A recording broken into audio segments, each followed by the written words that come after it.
Okay guys, now we're going to start thinking about equilibriums. It's often really important to know what the equilibrium solution is for any population growth model. And for Lotka-Volterra models and a lot of these competition models especially, you can solve it analytically, but it's quite difficult. And what people often will do instead is solve it graphically. So this is what's called a phase plane model, where we're looking at the population size of species 1 on the x-axis and the population size of species 2 on the y-axis. And if we first think about the equilibrium densities of species 1, they will be at equilibrium in two instances. One of them is when species 2 is absent. So that could have been competitively excluded, it could have been any other reason, but there's no effect of competition from species 2 on species 1, and the population size of species 1 is at carrying capacity. So this is just basically what we looked at for density-dependent growth. So this is the maximum population size that the resources will allow for species 1. Now the alternative equilibrium point is where species 2 competitively excluded species 1. And that occurs when species 1 is at 0, so it's been competitively excluded, and species 2's population size is equal to the carrying capacity of species 1 divided by alpha. So this effect of competition from species 2 on species 1. So if we want to visualize the cases in which dn over dt, the population growth rate, is 0, we connect these equilibrium points with a straight line. And so I'll go ahead and do that here. Assume that's a straight line. And this line is called a zero net growth isocline.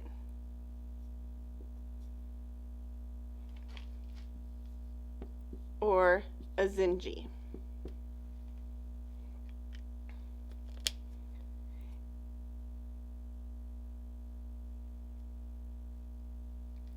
Okay, so if the starting population is below the ZNG, then the population will increase. So that makes sense, right? So if we're looking at species 1, if that means if we're over here, if we're below that point, then we're going to grow towards the carrying capacity. If instead it's above the ZNG, then it's going to decline to the ZNG.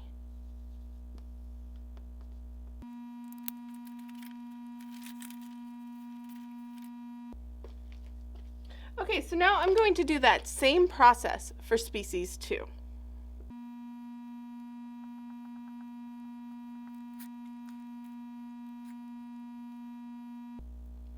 Okay, so now what we have is, let me do a different color here.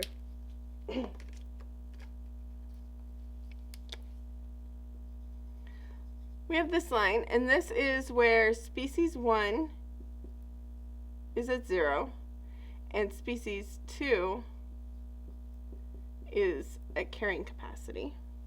Remember, species 2 is on the y-axis. And then down here, we have species 1 at K2 over beta, and species 2 competitively excluded. Okay, we can do the same thing. We can draw a line between those 2 points. And now we're going to use, instead of using horizontal arrows, because we're looking at the y-axis, we're going to use vertical arrows. So if we are below the Zinji, then we move towards it.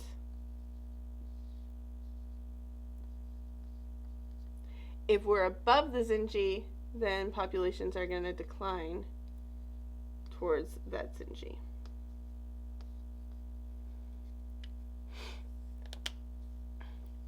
Now, what we want to do is to combine these to look at their combined equilibrium densities. So here I'm putting species 2 first.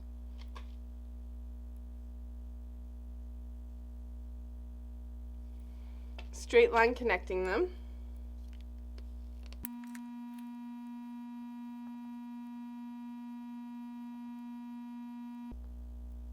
That's alpha. Okay, so then we do our straight line connecting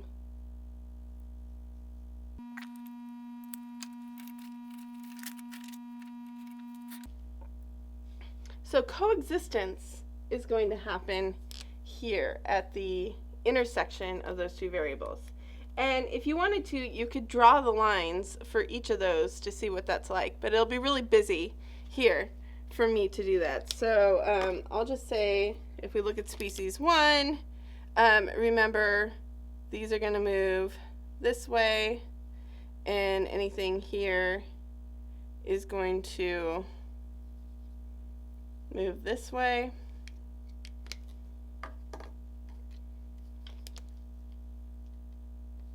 For species 2, we have our vertical arrows that are moving to that Zinji. Okay?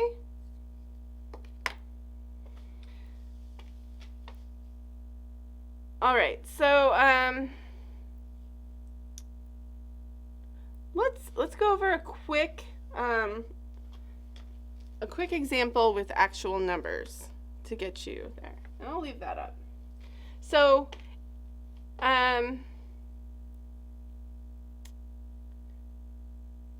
Gatelli has some good problems for chapter 5. If we look at chapter 5, problem 5.1, we can plug in some of these numbers into populace. So if we use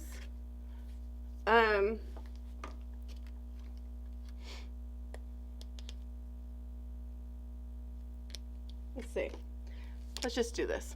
Go into populace, and you're going to say N1 equals 25, K1 equals 100, alpha, sorry, bad at alpha, alpha equals 2, and R equals 0.8 for species 2. We've got 50, 150, beta is equal to 3, and the same growth rate. So go through there, and I have a few questions here that I want you to consider as you're plugging in these numbers to populace. The first one is, what are the equilibrium densities for these two populations? So remember, there should be one for species 2 at carrying capacity and one when it's competitively excluded by species 1.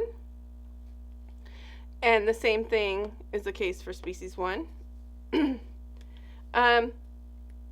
then what I want you to think about is, does either species go extinct?